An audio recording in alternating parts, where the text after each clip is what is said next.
it's a good pairing, real estate and home repair. They kind of go hand in hand. So I think we have a great opportunity today to dive into some subjects that people are going to be intrigued about. You've already crossed me with about 12 when you walked in the room and you jumped my hide and you're like, well, you don't like this, you don't like that. Why do you hate real estate agents?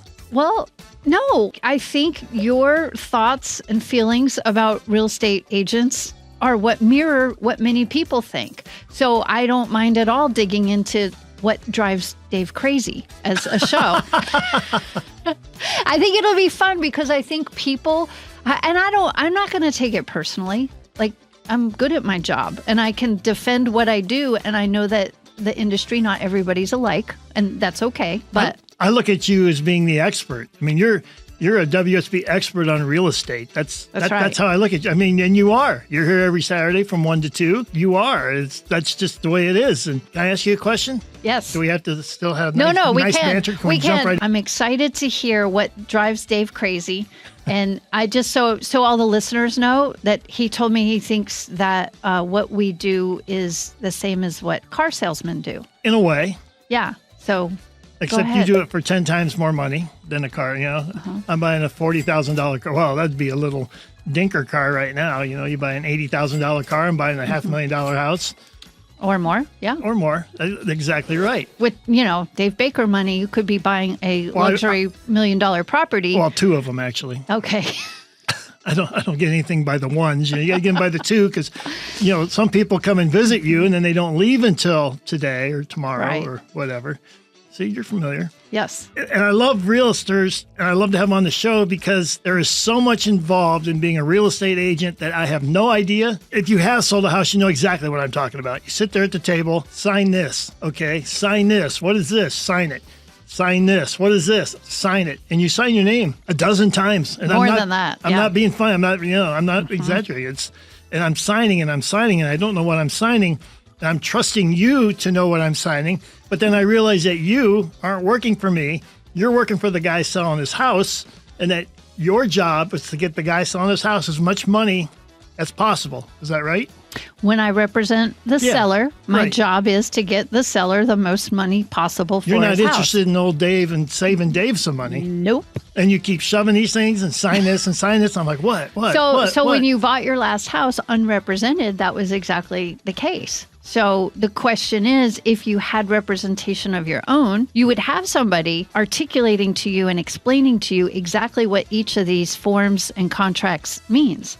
I don't know why anybody would trust the opposing party, whether it's a car or a house. Why would you do that? What made me think of the car dealerships is there's nobody in the world, except maybe the guy that just won the lottery. There's nobody in the world that's left a car dealership going, I wonder if that was the best price. I wonder if I could have got another $1,000 off. I wonder, because you always feel like, well, let me go check. You slide them a number. Let me go check. They come back, no, we'll do this. And then eventually you whittle them down less than what you started at, but then you got to be wondering. So I always wondered that about the house. It's funny because I liken what I do more to a CPA or a professional service representation versus a salesperson. So they're in real estate. You're right. There's lots of people who would cheapen the transaction to just goods and services. Here, you can buy a pair of shoes, you could buy a watch, you could buy a car, you could buy a house. But what I do is one thing to buy a pair of shoes for $100. I don't need an agent to buy shoes for It's all scale, Dave. I know, but I'm not going to bring me in a shoe agent. I don't need a shoe agent. It's more zeros, and it's a lot more zero. It's considerable amount of zeros. Liability, and that's right. Your future equity gains as well. As soon as you put on a product like a pair of shoes, a watch, or a car, it depreciates in value. Well, maybe when you wear them. When I wear them, they take them off. They end up on eBay. I have to sign them. You know how that goes. Yes. It distracted me there. Talking about your shoes. That's the key. That's why I would be good at selling houses. I can distract you. Just sign this. Yeah, no, that would be unfair and unethical, Dave. Let me ask you a question. Last time I bought my house, I bought my last house, but it was built. I bought the land. And then you hired a builder. Yeah, but so do I need an agent for that? Do I need an agent to buy the land? Is that... It depends. You know what I'm saying? I didn't right. really buy a house. I hired a guy to build it, and we agreed on a price ourselves. I don't think it. So before you bought the land, did you have it surveyed? Did you do your soils tests? Did you check all your zoning, all of that stuff yourself? So you didn't need an agent for that. Okay. Good for you. So I wouldn't need one for a house either if I did all that? It would just depend on your level of comfort with what you're doing. And I also think it would depend on your comfort level with the person selling, because not everybody is honest, ethical, and straightforward about it. Like if you were comfortable with the guy you bought your land from, fine. But what if you weren't? What if you were buying from a corporation? Well, yeah, that changes things. Do you know that a neighbor sold, and we went to the neighbor beforehand, probably shouldn't be saying this, and we said, we don't want renters. Can you sell it to somebody who's not, there were two big names floating around out there. Right. I'm sure you know who they are. Yeah. I forget what they are. There's lots of cash offers. There's lots of corporations buying houses in the U.S. Yes. So a real estate agent can help me keep those people from, I guess, making offers or even looking at the houses? Or do you know? The federal law protects everybody. All classes and types of people are protected in the real estate industry. That is a big part of my training, and my license actually requires, in fact, every agent out there knows you don't wait till December to finish up your required continuing education because we are required to take classes to make sure that everyone's protected in real estate. Actually, I had 3 questions written down. In the last minute, I thought, well, I better have something in case, she doesn't have a question. But my last question was career, continuing education. Absolutely. I just knocked out 6 hours worth in the last couple of weeks and it's interesting because we're required to have classes on law and ethics frequently to make sure that we're not biased or breaking the law. Because back in the day, now in my experience, I have not seen out and out problems like they had back in the 70s and 80s. And when laws were passed to protect certain classes of individuals, whether it's disabilities, race, gender, age. There's a lot of discrimination that happened in the history books of real estate transactions. Right. I feel fortunate because I don't run into it, but I think we've had good laws in place for a long time. A big part of my job is to know what the law is and to make sure. So if you're selling your house and you tell me, I don't want to sell to so-and-so, it's my job to inform you that you're breaking federal law by doing that. So I can't sell my house to whoever I want to sell my house to. So what my job would be, this is like, we're like in a good gray area right here. If you told me I don't want to sell my house to someone who is an investor, as offers come in, I've marketed your home, I'm bringing in buyers to look at your home, I'm not going to discriminate against who can see the home. And as offers come in, it's my job to help you choose the right offer. You're not obligated to sell your home at all. To anybody. To anybody. I could have 20 offers. Doesn't matter what order they come in. Doesn't matter. Correct. Even if I just look at numbers, I say, no, I don't want any of those offers. You can. Right. And that is my job as your representative to make sure you understand exactly what you're obligating yourself to. Once you sign a contract as the seller and you're binding with a buyer, you can't get out of that contract because you have contractually agreed to sell your home for certain terms and prices. Yes. We have a caller real quick before we get to Pam. What if Dave comes to Radar's house and says, I want to buy your house, but Dave isn't working for Dave. Dave will just take it and sell it to somebody else. Okay, there's a big corporation out there that wants to buy houses and rent them. Right. Well, they send Dave out, and as far as you know, Dave is just neighborhood Dave. He buys the house, and he turns right around and sells it because he's got some deal with this big corporation. That's just the way it works. Like a straw buyer kind of thing. Yeah, sometimes that could happen, but in Georgia, nationally, there's so many corporations buying homes. Okay. That's legit, but most sellers, we're going to have this conversation before your house goes on the market. We're going to talk about who the potential buyer for your house would be, what we expect to happen. It's very predictable. It's not like a mystery about when you put a house up on the market to sell in a traditional fashion. It's pretty predictable. I have lots of data. I have lots of normal expectations, and it doesn't matter if it's in the city or in the suburbs or on the outskirts. It is predictable because I do a lot of this and it's easy to ascertain. But my job is to educate you so you know exactly what to expect before you go put your house on the market. That's a bonus for hiring a professional real estate agent. Yes. Yes. Let's go to the phones. Pam is in Woodstock. Pam, you are on Inside Georgia Real Estate. Hi, Pam. Hi. Thank you for taking my call. I bought a new house in February of 2023. It had been a model for a few months, and they told me everything was going to be fixed. It would be like new. From the moment of moving in, I had all these problems. I've had a contractor come out. I've talked to an attorney. Some of them said I should just sell it and get out of here. But to me, that's morally wrong. They said none of it is building code violations.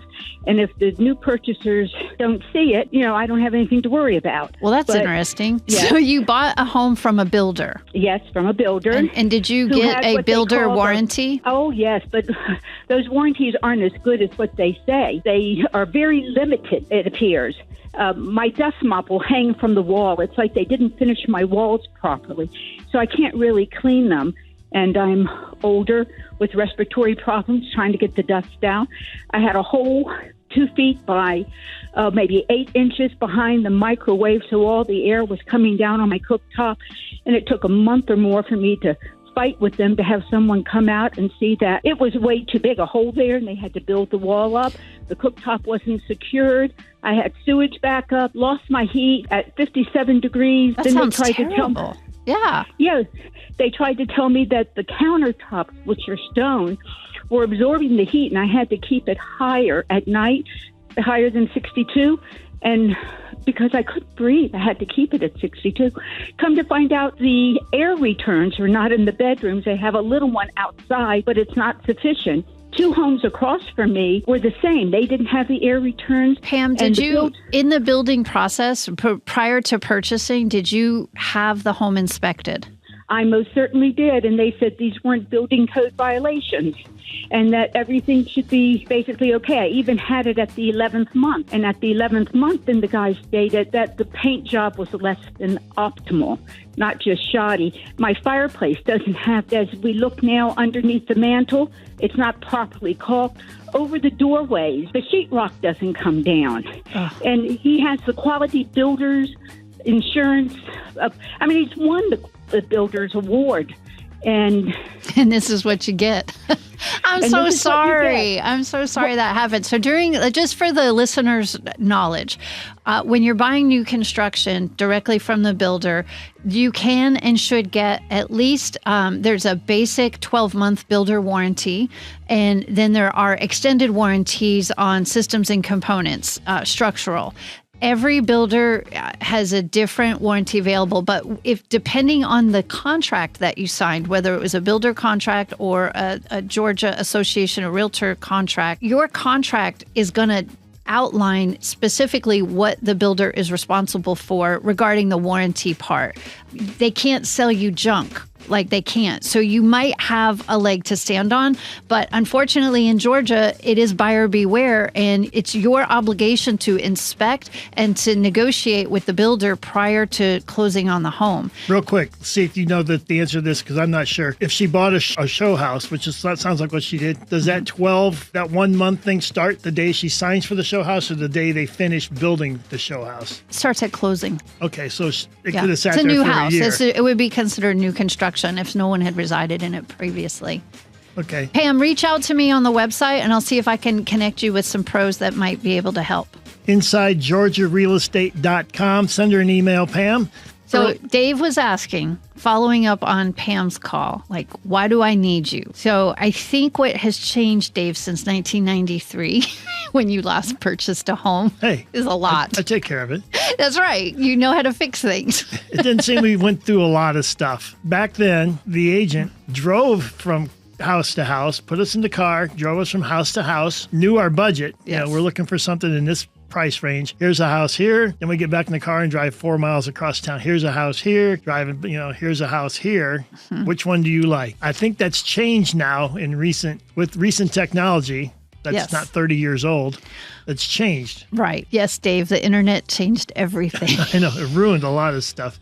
So finding the houses, because we have so much tech available to us, finding houses is not the primary thing your agent can do that, but so can you. You don't need an agent to look online at houses. Okay, let me stop you right there. Okay. Because when I would drive around and look at a house, I would see a house that Century 21 or whoever, I'm not picking on anybody, had a sign in their front yard. And if I wanted to look at that house, I need to go to Century 21 and find the agent who had that house and go look at that house.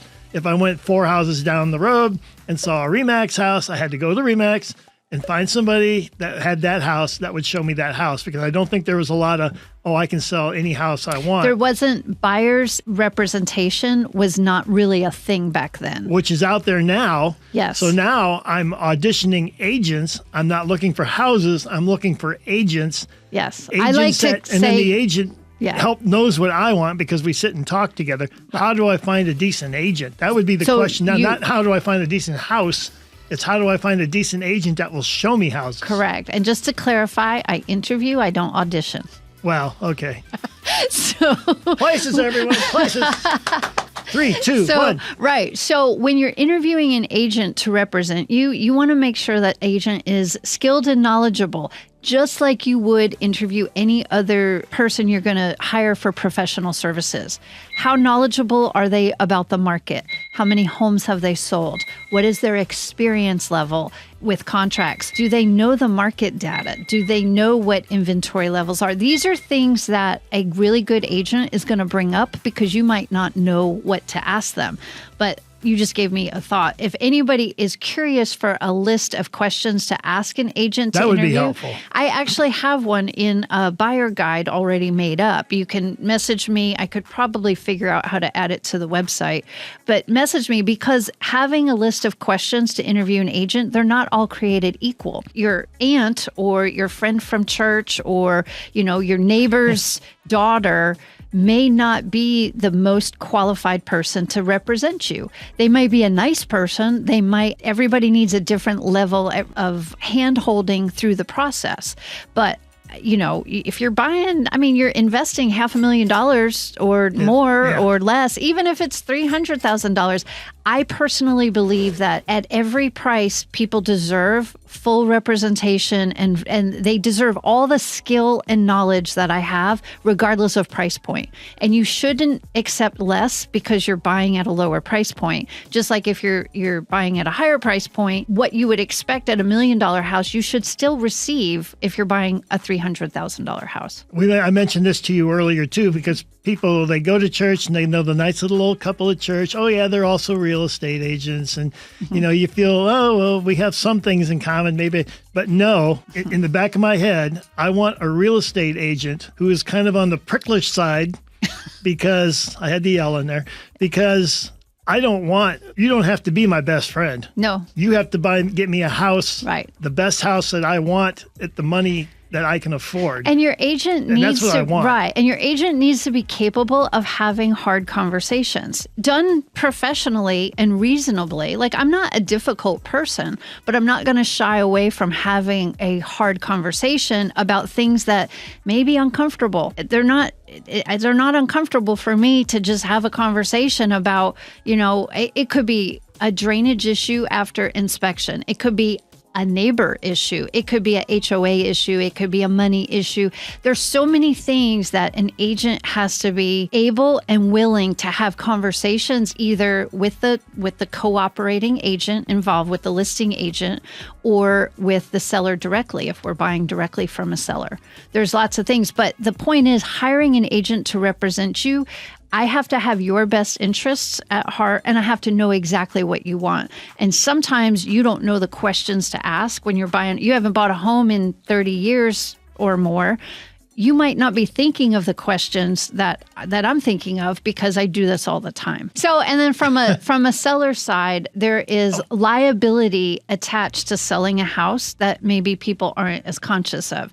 When you're selling a house, anything that is hidden, a hidden defect that is not disclosed, that could in the future come back and make you liable. How many years? Oh, that's a good question because I'm not an attorney. But are you intentionally going to hide something? You might if it cost you $20,000 to fix. Maybe you had a leak in the basement that did significant damage. That would be the highest liability issue. That what I see more frequently than anything is water in the basements or any kind of water damage that is hidden and not disclosed. Yeah, and I fixed it up. It looks nice. Or maybe I put a wall over it, a drywall in front of it. Maybe it was one of these 100-year rains like we get every 4 or 5 years, where it just floods my basement. But I made it look nice. I redid this and I redid that and I put a wall in there and it looks nice, but it's already susceptible to the water. And I know it because it's going to be a $25,000 fix and I'm not going to spend that money because I'm going to move. 7 years later, you have rain like that. It comes in like that. It turns out, I don't know. Is there any proof that it was there when I was there? So and I'm dangerously close to like overstepping here because I'm not an attorney,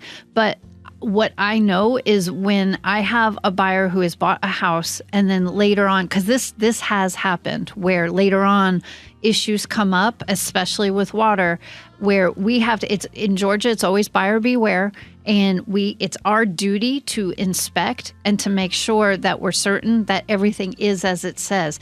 The seller has an obligation to be honest, but after the fact, once you're closed and moved in, litigation is your only option. And during litigation or mediation, if you choose to go that route with your attorney, you still have the obligation of proof. How do I prove that you intentionally created this? I wonder if it's enough proof is when the first time the neighbor comes over and goes, "Oh, Joe did a good job of concealing that 6 inches of water he had in his basement last year." It could. And I don't want to take worst case scenarios, but I mean, we have to prepare for the worst and hope for the best in buying it. But that's another thing that your agent should be looking for.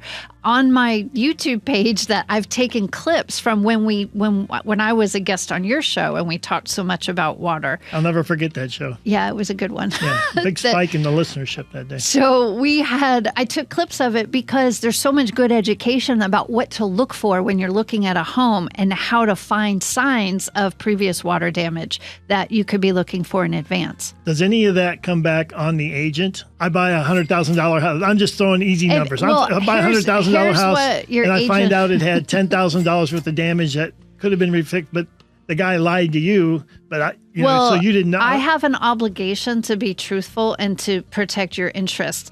If I know that there was an issue and I say, "Nah, Dave, don't worry about it. I'm sure it's fine." That would be a very dangerous statement for me to make because you're under the assumption. So everyone knows Dave thinks that agents are just out here to get the biggest paycheck possible.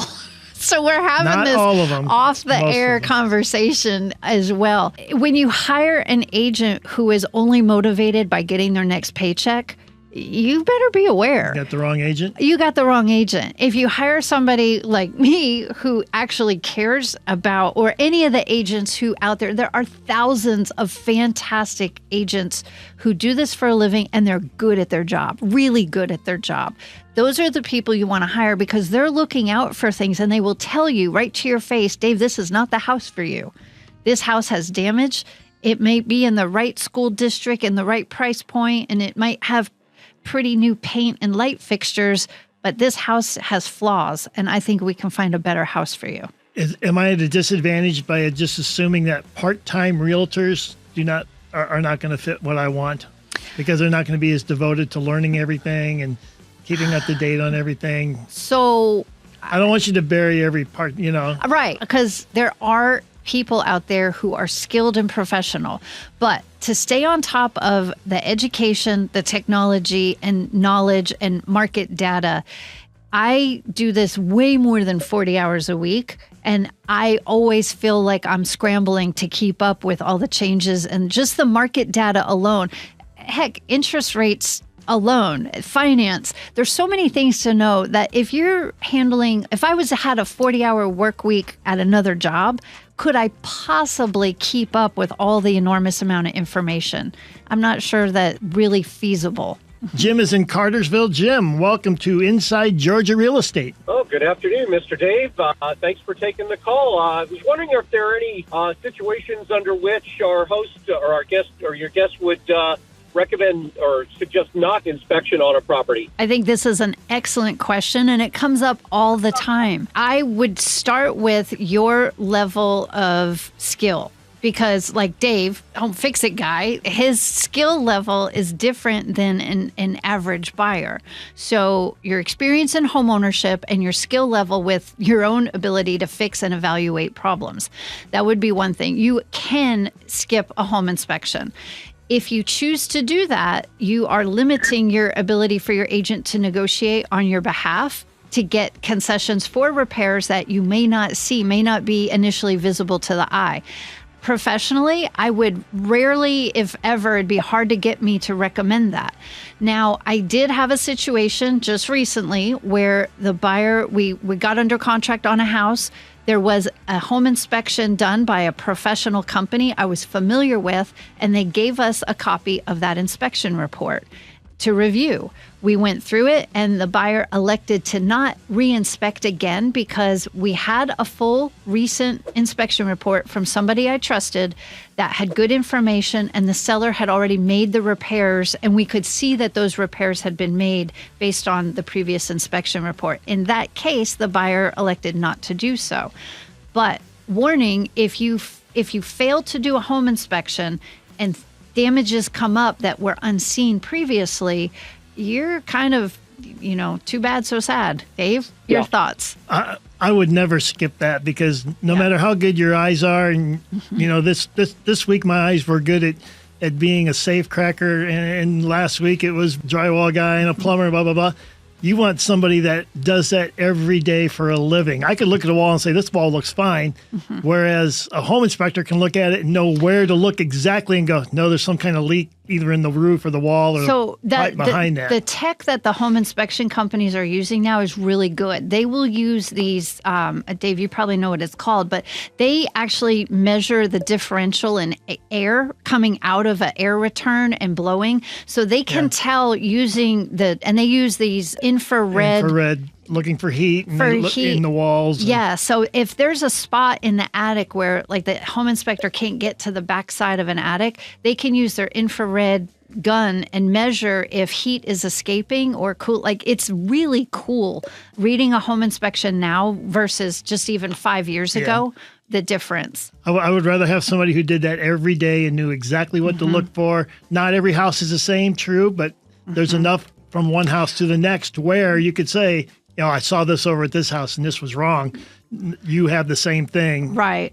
And think about Pam, the caller earlier. She thought she was buying a brand newly constructed home. There's people who think, it's a new home, I don't need to get an inspection. With new construction, I always try to get a pre-drywall inspection done because you want to see what's going in before the drywall is put on, because that's where you'll catch wiring and plumbing and ductwork issues that you won't be able to see once the drywall's up. And not to act like I have money because I don't, but it's only $500. You're right in the ballpark of $500. If you're buying a $500,000 house, it's what's that? Less than 1% of your. Yeah. It's such a small number compared to the investment you're making over time. I would have the guy out there every chance I get. And from an agent's perspective, if you fail to get a home inspection, you're tying my hands in my ability to negotiate well on your behalf, because it might seem like, that crack in the walkway or that light switch that doesn't work, I can swap out a GFCI myself. Well, but you're buying a house that was put on the market for a certain price. You have a right to expect that it be in certain condition,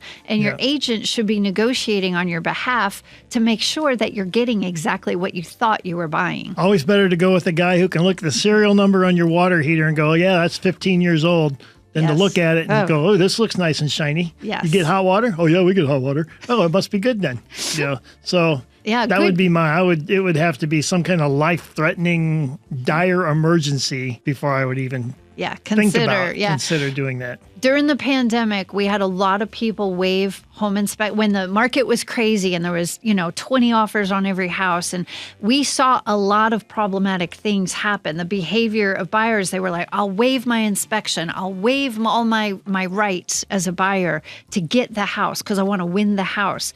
Well, those are the people who had regrets later, and it could be very costly to skip those things. And as you mentioned, say the furnace Oh, it's 28 years old. It's way old. You're going to need a new furnace before I buy this house. You're going to save some money on it, either from they're putting in a new furnace, you're getting a furnace allowance off the end of the end of the deal. So I don't like that play at all. No, I know. And you know about these things. You know how Dave knows more than any of us about how expensive furnaces If and it water were me, heaters. I wouldn't have anybody get an inspection because that just takes away my phone calls on a Saturday. Let your house go That's so you not can right. call me and find out. Thanks for the call, though, Jim. Okay, we only got a minute. Okay. So there's got to be some way, if you're dead set and you really want to be a real estate agent, I don't mean dead set because it's a great occupation. It is a great occupation if you're committed to making lives better, because it is not for somebody who's just looking for easy money or a fast paycheck. And if you are very committed to making people's lives better and you love the idea of being in real estate, go to InsideGeorgiaRealEstate.com, send me a message, and I will talk you through, and I can recommend the best schools in the area. There's schools for this? Yeah, Dave, we're licensed. It's important. I guess I never realized there was a school. I thought geez. you took some tests over the mail or through Okay. the internet and you were good to go. No, we're going to do this again one day soon, Dave. But Yes, we will. I look forward to it. That's Deborah Morton from Inside Georgia Real Estate. You can reach her at InsideGeorgiaRealEstate.com. Send her a question any time of the week. She will be happy to answer it. Thank you for having me in here today, Deborah. thanks for playing, Dave. It was fun. See y'all next week.